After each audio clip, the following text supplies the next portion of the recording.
अस्सलाम वालेकुम वरहमतुल्लाहि वबरकातुह। शेनशीन पे तशरीफ़ फरमा गिरामी क़दर हैदराबाद कारवान के एमएलए मोहतरम जनाब कौसर मोहिउद्दीन साहब, शेनशीन पे तशरीफ़ फरमा हैदराबाद के मोअज़्ज़िज़ कॉरपोरेटर्स, भैंसा के कॉरपोरेटर्स, निज़ामाबाद से आए हुए ज़िम्मेदारान, शेनशीन पे तशरीफ़ फरमा यूथ महल के ज़िला सदर मेरे दोस्त मोहतरम जनाब सैयद इरफान साहब, इस जलसे के ऑर्गेनाइज़र मेरे दोस्त मोहतरम जनाब पत्थर सुनार साहब, अजीज़ साथियों, बुज़ुर्गों और दोस्तों, ये बात आया है कि ये एक इंतखाबी जलसा है और इस तरह के जलसे लगाना, इलेक्शन में हिस्सा लेना, जीत कर आना, मजलिस इत्तेहादुल मुस्लिमीन का कभी भी मकसद ये नहीं रहा है कि हम जीत के ऐवानों में इसलिए जाए कि हमारी गाड़ियों पे लाल बत्ती हो, हम सत्ताधारियों के साथ बैठकर सत्ता की मलाई खाए। हरगिज़ मजलिस इत्तेहादुल मुस्लिमीन का ये मकसद नहीं है। हमारा मकसद ये है कि हमारे दरमियान से मुखलिस नौजवानों को ऐवान में भेजें ताकि वो आपके मसाइल को, आपकी मुसीबतों को, आप पर होने वाले मजालिम को ऐवान में पूरी बेबाकी से उठाए। इस जालिम हुक्मरान का गिरफ्त पकड़कर, झिंझोड़ कर अपने मुतालबात को मनाएं। इसलिए मजलिस इत्तेहादुल मुस्लिमीन आपके दरमियान से नौजवानों को ऐवान में भेजना चाहती है। अजीज साथियों, यहाँ पर जितने लोग बैठे हैं, या शहर में जितने लोग हैं या मुल्क में जितने लोग हैं, आज वो मेरे क़ायद नक़ीब मिल्लत अलहाज बैरिस्टर सदुद्दीन अवैसी साहब की शख्सियत से बखूबी वाकिफ़ है। एक तन्हा हमारा लीडर जो बिना सरो सामान के पूरे हिंदुस्तान में मजलूमों की आवाज़ को उठा रहा है। जुल्म हिंदुस्तान के चाहे किसी कोने में हो, कश्मीर से लेकर नांदेड़ तक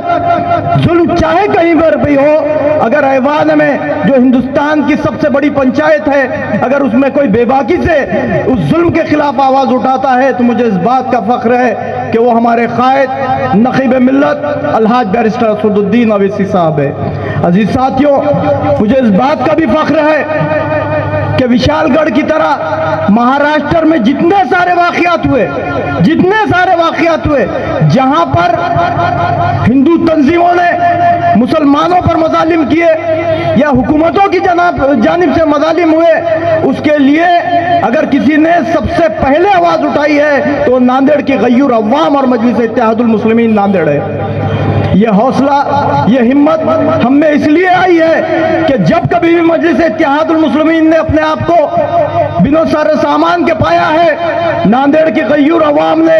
शाना बशाना मजलिस इत्तेहादुल मुस्लिमीन के साथ खड़े होकर वो अज़ाइम जो मजलिस इत्तेहादुल मुस्लिमीन नक़ीब मिल्लत अलहाज बैरिस्टर सदुद्दीन अवैसी साहब की क़यादत में लेकर पूरे हिंदुस्तान में लेकर चल रही है, उन अज़ाइम को समझते हुए नांदेड़ की गय्यूर अवाम हमेशा मजलिस इत्तेहादुल मुस्लिमीन के शाना बशाना खड़ी हुई है। यहाँ पर हमारे दरमियान में कौसर मोहिउद्दीन साहब भी है। मैं मजलिस इत्तेहादुल मुस्लिमीन के तमाम कायदीन में अगर असदुद्दीन अवैसी साहब और अकबरुद्दीन अवैसी साहब की शख्सियत से जहाँ पर मुतासिर हूँ, मैं वहीं पर कौसर मोहिउद्दीन साहब की शख्सियत से भी मुतासिर हूँ कि मैंने देखा है कि एक एमएलए जिसको आम फहम कोई भी फ़ोन लगाता है और वो उठाकर उसके मसाइल को हल करते हैं। मैं जब तक नांदेड़ की सियासत में था, नांदेड़ की सियासत में देखता था कि कॉरपोरेटर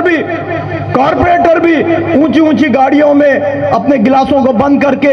आना जाना करते थे, आम लोगों से उनका कोई रब्त नहीं। तो एमएलए की बात तो दूर की बात है कि जब एमएलए को हम लोग 2019 में चुनकर दिए और वो आज 2024 में हमको नजर आ रहे हैं। और जब कभी भी नांदेड़ के मसाइल हो, एक सवाल मेरा आप लोगों से भी है कि जब कभी भी हम पर मजालिम आते हैं, हम पर मसले आते हैं, इस हुकूमत की जानिब से जहां पर हमारी खुद एतमादी को कम करने की कोशिशें की जाती है, चाहे वो नए नए कानून के जरिए, चाहे नेशनल मीडिया के जरिए, या रोडों पर हमारी मॉब लंचिंग करके हमारे खुद एतमादी को जब कभी भी ये कमजोर करने की कोशिश करते हैं, तो वो नुमाइंदे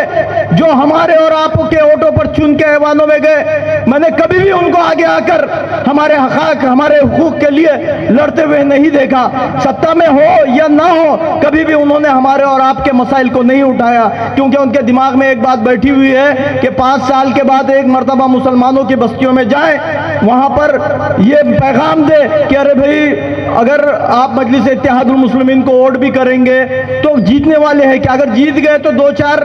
نمائندے جیت بھی جائیں گے تو کیا ہوگا. تو آپ نے دیکھا ہے کہ جب لوک سبھا کے الیکشنز ہوئے اور وہاں پر جب بی جے پی کی حکومت بنی تو 2 ممبر والے, 2 MP والے, 2 ممبر آف لوک سبھا والے بھی آج سطح میں بیٹھے ہوئے اور وہ سطح کی چابی چلا رہے ہیں. عزیز ساتھیوں, تو ہم کو گمراہ کرنے کی کوشش کی جاتی ہے. اور جب یہ 5 سال میں جب ان کے مقصد میں کامیاب ہو جاتے اور جیت کے ایوانوں میں جاتے, اس کے بعد آپ سے کوئی لینا دینا نہیں. اگر آپ پہ کوئی مصیبت آتی ہے, مسائل آتی ہے, تو سارے مسلمان بھی اور یہ لوگ خود بھی الحاج بیرسٹر اسد الدین اویسی صاحب کی طرف دیکھتے ہیں کہ شاید یہ ہمارے کام کریں گے. اور نقیب ملت الحاج بیرسٹر اسد الدین اویسی صاحب نے کبھی بھی مسلمانوں کو مایوس نہیں ہونے دیا. عزیز ساتھیوں, آج وقت کا تقاضا ہے کہ اس پرفتن دور میں جہاں پر ملک عزیز میں جس طرح کے واقعات ہو رہے ہیں, ہم کو ہماری ایک جماعت کو مضبوط کرنا ضروری ہے. الحمدللہ مجھے اس بات کا بھی فخر ہے کہ ہمارے درمیان میں نقیب ملت الحاج بیرسٹر اسد الدین اویسی صاحب جیسی ایک مضبوط شخصیت ہے جو سیاسی بصیرت رکھتی ہے, جو ایک ہمت والی ہمارے بیچ میں قیادت ہے. تو ہم کو وقت کی ضرورت ہے کہ ہم مجلس اتحاد المسلمین کو مضبوط کریں. عزیز ساتھیوں, یہ جلسہ جن کی تشہیر کے لیے رکھا گیا ہے سید معین صاحب, میں ان کے حق میں ووٹ کی اپیل کرتا ہوں اور آپ لوگوں سے التماس کرتا ہوں, گزارش کرتا ہوں کہ 20 تاریخ کے دن اطمینان کے ساتھ, اس اطمینان کے ساتھ کہ مجلس اتحاد المسلمین ناندیڑ سے فتح یاب ہونے والی ہے, اس یقین کے ساتھ اپنے ووٹ کا استعمال مجلس اتحاد المسلمین کے حق میں کریں. کئی سارے پارٹیاں ہیں, کئی سارے لوگ نمائندے اس میں الیکشن میں اترے ہوئے ہیں جو یہ کہہ رہے ہیں, جو ہم کو کیلکولیشن بتا رہے ہیں کہ بھئی مسلمانوں کی تعداد اتنی ہے, اگر مسلمان پورے ووٹ کریں گے بھی تو ہمارا یہ نمائندہ نہیں آئے گا. عزیز ساتھیوں, سلام ہے اورنگ آباد کی سرزمین کے مسلمانوں کو کہ جنہوں نے تمام کیلکولیشنز کو فیل کر کر ہمارے قائد محترم جناب سید امتیاز جلیل صاحب کو وہاں سے MP بنایا تھا. آج حالات ہے, اس کی باتوں میں جانے کی ضرورت نہیں ہے. پورے اعتماد کے ساتھ مجلس اتحاد المسلمین کے حق میں ووٹ کیجئے. اور میری آپ سے یہی اپیل ہے کہ 20 تاریخ کے دن